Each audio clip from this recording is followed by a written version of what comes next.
যাও, সফলতা তোমার পদচুম্বন করবে, আমি রব তোমাকে লিখে দিই। হযরত আব্দুল্লাহ ইবনে আব্বাস রাদিয়াল্লাহু তাআলা বলেন, কোন মানুষ যদি প্রতিদিন কমপক্ষে 300 বার জিকির করে, এই মানুষটাকে অবশ্যই আল্লাহ তাআলা হাশরের ময়দানে তুলবেন বেশি বেশি জিকির করনেওয়ালা বানায়া। তাহলে কামিয়াব কে? কাদ আফলাহা মান যাক্কাহা, বিছানায় ঘুমায় লেকিন কাদ আফলাহা, কামিয়াব হয়ে গেছে। হইতে পারে তার প্রাসাদ নাই লেকিন কামিয়াব, হইতে পারে তার গাড়ি নাই লেকিন কামিয়াব, হইতে পারে তার বাড়ি নাই লেকিন কামিয়াব, হইতে পারে পেটে ভাত নাই লেকিন কামিয়াব। নফসটাকে যে গুনাহ থেকে পবিত্র করেছো, তুমি কামিয়াব হয়েই গেছো। আর নফসটাকে যে গুনাহ দিয়ে আলুদা করেছো, গুনাহ দিয়ে ব্যাপৃত করেছো, গুনাহ দিয়ে গান্দা করেছো, তুমি নাকাম হয়ে গেছো। গুনাহ মুক্ত যে কামিয়াব সে। হযরত আব্দুল্লাহ ইবনে আব্বাস রাদিয়াল্লাহু তাআলা বলেন, কোন মানুষ যদি প্রতিদিন কমপক্ষে 300 বার জিকির করে, হযরত আব্দুল্লাহ ইবনে আব্বাস বলেন, আমি আশা করি আল্লাহ তাআলা তাকে জিকরান কাসীরা, বেশি বেশি জিকিরওয়ালা বানায়া তুলবে। এবার দেখেন রাসূল করিম সাল্লাল্লাহু তাআলা আলাইহি ওয়াসাল্লাম ইরশাদ করেন, কোন মানুষ যদি ফজরের পরে, মাগরিব, যোহরের পরে, আসরের পরে, মাগরিবের পরে, আশার পরে, শুধু 5 নামাজের পরে 33 বার পড়ে সুবহানাল্লাহ, 33 বার পড়ে আলহামদুলিল্লাহ, 34 বার পড়ে আল্লাহু আকবার, এভাবে 500 বার। রাসূল বলেন, জবানে পড়বা 500 বার, মিজানে উঠে যাবে 5000 বার। এবার ঘুমাবার সময় 100 বার, এভাবে হবে 600 বার, মিজানে উঠে যাবে 6000 বার। আর 300 বার পড়লে কি হবে? বুঝা গেছে কামিয়াব মানুষ নামাজ পড়ে জিকির করে, পাটিতে ঘুমায়, চাটাইতে ঘুমায়, সে কামিয়াব। নামাজও পড়ে জিকির করে রিকশাওয়ালা, রবের ভাষা সে কামিয়াব। নামাজও পড়ে জিকিরও করে অটোওয়ালা, রব্বে করিমের ভাষা সে কামিয়াব। আর আফলাহা মান তাযাক্কা ওয়া যাকারা ইসমা রাব্বিহি ফাসাল্লা। তাফসীরে কবীরের মধ্যে ইমাম রাজি রাহমাতুল্লাহ আলাইহি লিখছেন, ওয়া যাকারা ইসমা রাব্বিহি ফাসাল্লা। এর তরজমা কি? ইমাম রাজি রাহমাতুল্লাহ আলাইহি এক তাফসীর এটা করছেন, এরা না নামাজ পড়ে এবং নামাজের পরে আওরাদে মাসনুনাগুলো পড়ে। তাফসীরে কবীর ইমাম রাজি আলাইহির রহমান লিখছেন, কামিয়াব মানুষ কারা? নামাজ পড়ে যারা, 2 নাম্বার নামাজের পরে জিকির করে যারা। নামাজ আর জিকির এটা হলো কামিয়াব মানুষের চিহ্ন। এজন্য আকিমিস সালাতা লিযিকরি, নামাজ হবে শুধুই আমার জিকিরের জন্য।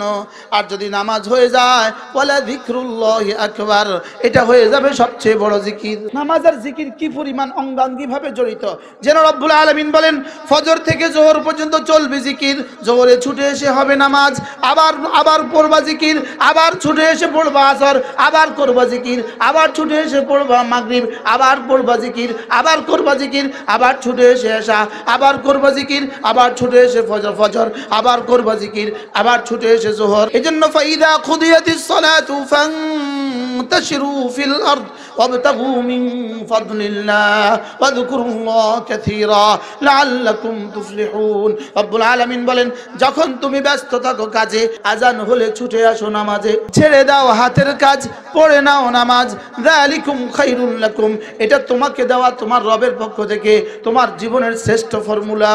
ফাইদা কুদিয়াতিস সালাতু ফান্তাশিরু ফিল আরদি, নামাজ শেষে আবার ফিরে যাও জমিনে, নামাজ শেষে আবার ছুটে যাও জমিনে, ওয়াযকুরুল্লাহ ওয়াবতাগু মিন ফাদলিল্লাহ, জমিনে গিয়ে রিজিক তালাশ করো। এজন্য মসজিদ থেকে বের হওয়ার সময় একটা দোয়া করতে ভুলে যেও না, আল্লাহুম্মা ইন্নী আসআলুকা মিন ফাদলিক। এটা কোত্থেকে নেওয়া? ওয়াবতাগু মিন ফাদলিল্লাহ।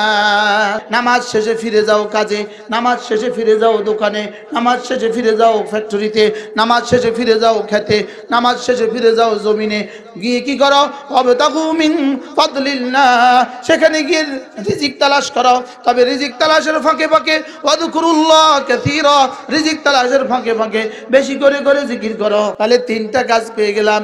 1 নম্বরে করব কাজ, 2 নম্বরে পড়বো নামাজ, 3 নম্বরে করব জিকির। গরু আর ছাগল শুধু খায় ঘুমায় বাচ্চা দেয়, গরু আর ছাগল আর কুকুর আর বিড়াল খায় ঘুমায় বাচ্চা দেয়, এরা আর কোনো কাজ করে না। আর আমরাই এক জাতি মুমিন, আমাদের কাজ হলো খাবো ঘুমাবো বাচ্চা দিব জানোয়ার হিসাবে, কাজ করব মানুষ হিসাবে, নামাজ আর জিকির পড়বো মুমিন হিসাবে।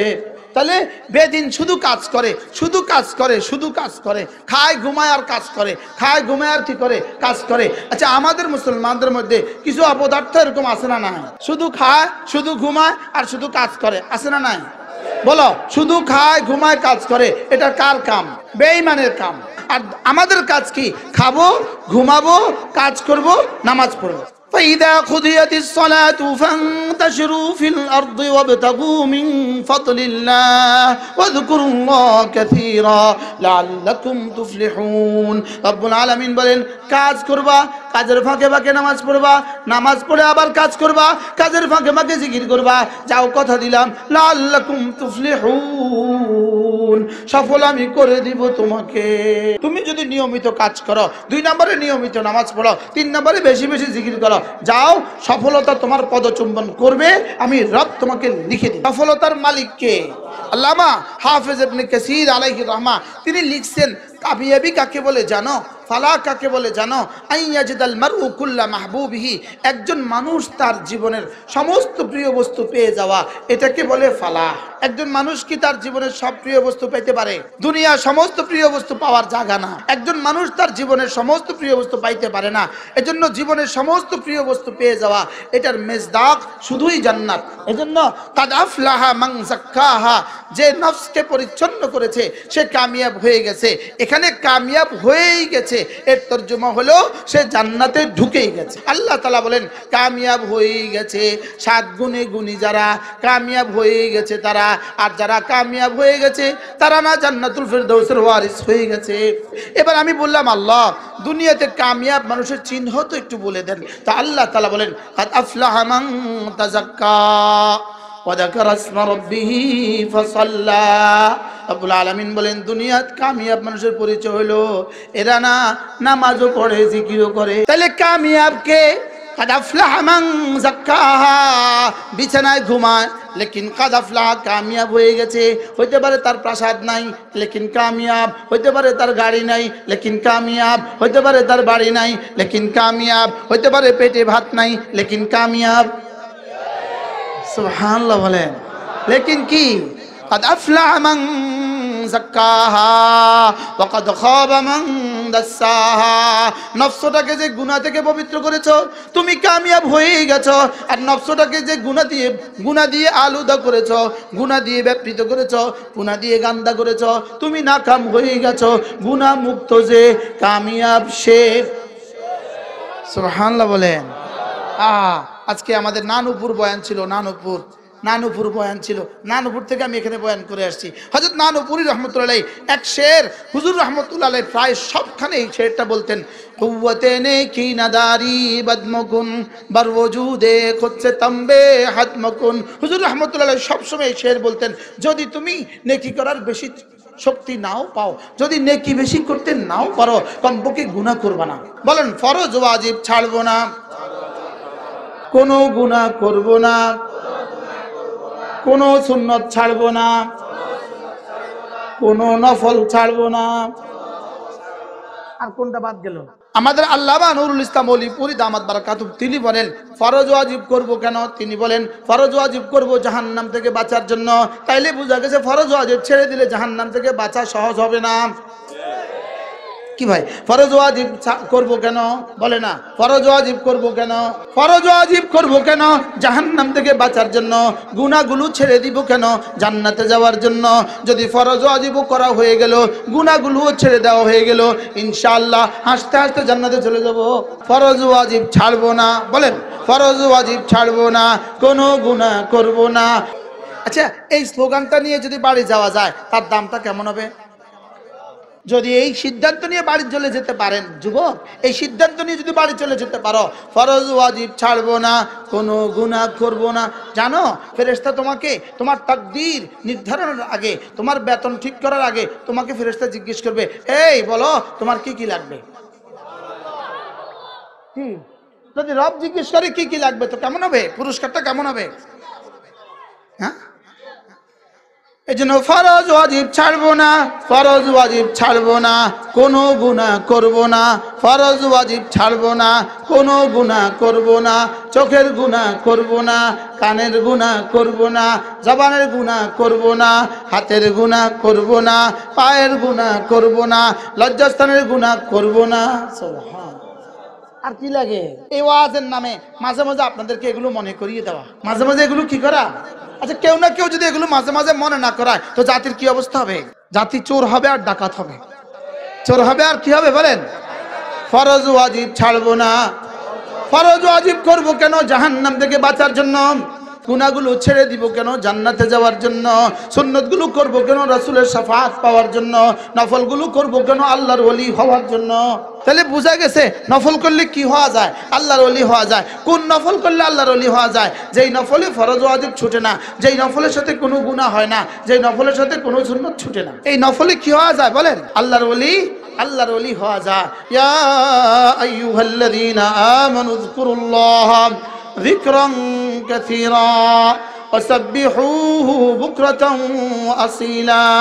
রব্বুল আলামিন বলেন, হে ঈমানওয়ালারা, তোমরা না বেশি বেশি করে জিকির করো, বেশি বেশি করে জিকির করো। হযরত আব্দুল্লাহ ইবনে আব্বাস রাদিয়াল্লাহু তাআলা বলেন, কোন মানুষ যদি প্রতিদিন কমপক্ষে 300 বার জিকির করে, এই মানুষটাকে অবশ্যই আল্লাহ তাআলা হাশরের ময়দানে তুলবেন বেশি বেশি জিকির করনেওয়ালা বানায়া। এই হাদিস আমি গত বছর এই রমাদানে মদিনা তৈয়বার দারুল মুতালা বসে এক কিতাবের মধ্যে পেয়েছি। এর আগে জীবনে আমি এই কথা জীবনে শুনি না। হযরত আব্দুল্লাহ ইবনে আব্বাস রাদিয়াল্লাহু তাআলা বলেন, কোন মানুষ যদি প্রতিদিন কমপক্ষে 300 বার জিকির করে, হযরত আব্দুল্লাহ ইবনে আব্বাস বলেন, আমি আশা করি আল্লাহ তাআলা তাকে যিকরান কাসীরা বেশি বেশি জিকিরওয়ালা বানায়া তুলবে।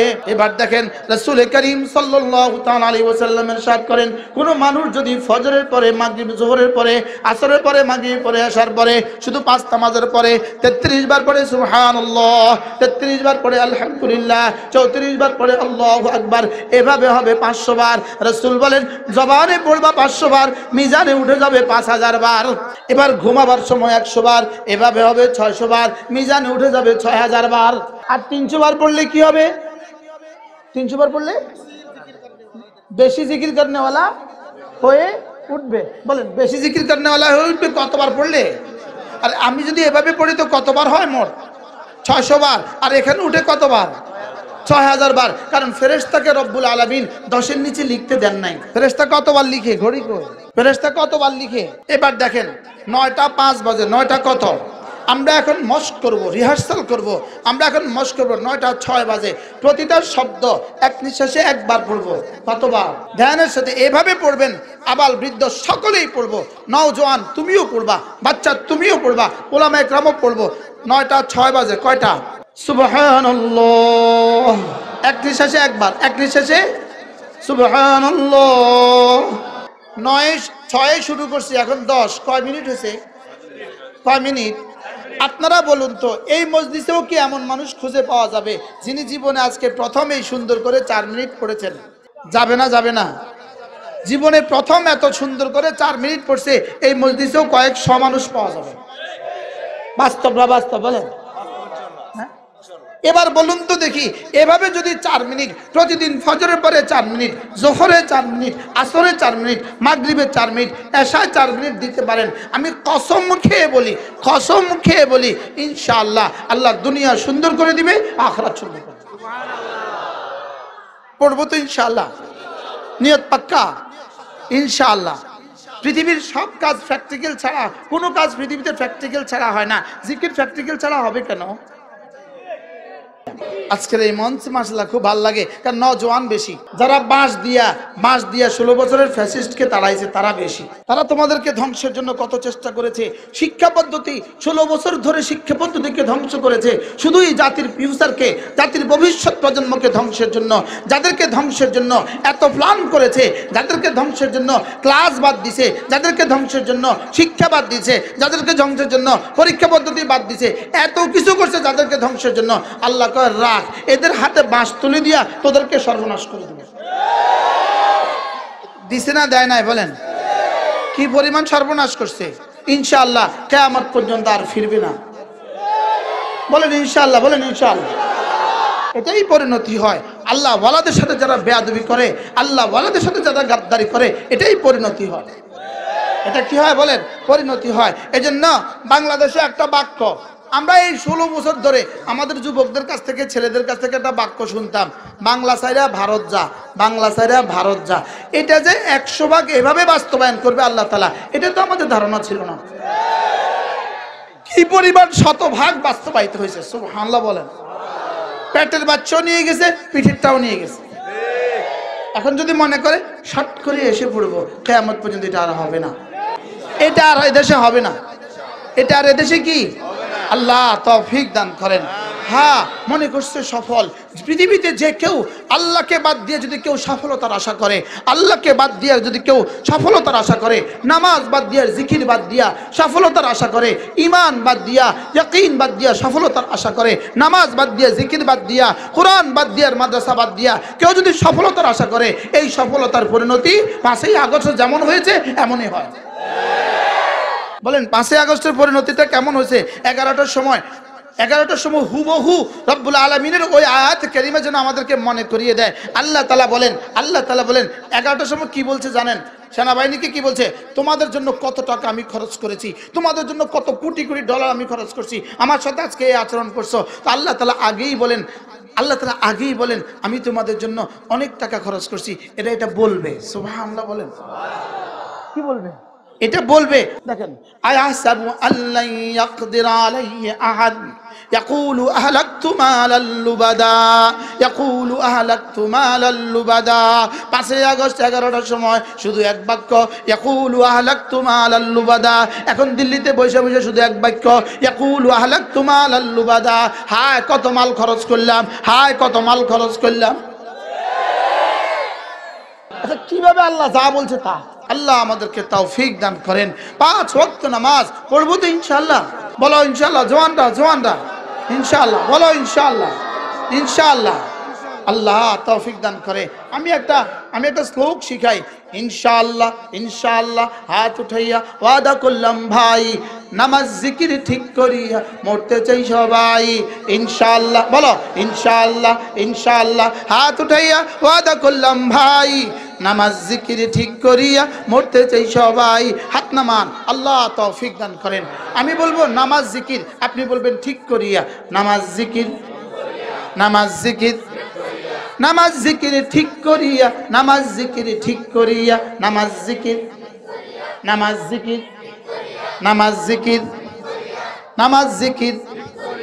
আল্লাহ এক এক কথা বারবার কেন বলছি? যেন আল্লাহ তাআলা আমাদের দিলে বসিয়ে দেয়। হ্যাঁ, দায়ীর সিফাত হয় উম্মতের দিল, দায়ীর টার্গেট হয় উম্মতের দিল, আর ওয়াইজের টার্গেট হয় উম্মতের কান। কি বলছি? দায়ীর টার্গেট হয় কি বলেন? নবীদের টার্গেট কি থাকতো? উম্মতের দিল। এজন্য সমস্ত নবীরা এক এক কথাকে বারবার বলতেন। বিশেষ করে আমাদের নবীজি তো জীবনের সব কথাকে বারবার বলতেন। কি বলতেন বলেন? আল্লাহ তৌফিক দান করেন। আল্লাহ তাআলা মেহেরবানি করে আল্লাহ তাআলা হুজুরের হায়াতের মধ্যে বরকত দান করেন। হুজুর আপনাদেরকে হাত তোলাইছেন, আমারও হাত তোলাইছে আবার আসার ব্যাপারে। ইনশাআল্লাহ আল্লাহ যদি তরতিব করে দেয় আমার আসতে কোনো অসুবিধা নেই ইনশাআল্লাহ। আল্লাহ হুজুরের হায়াতের মধ্যেও বরকত দান করেন, আমাকেও আল্লাহ তাআলা হায়াতের সাথে রাখেন, সুস্থতার সাথে রাখেন। যদি ইনশাআল্লাহ আবার আসি, এরপর থেকে কথা হবে ইনশাআল্লাহ।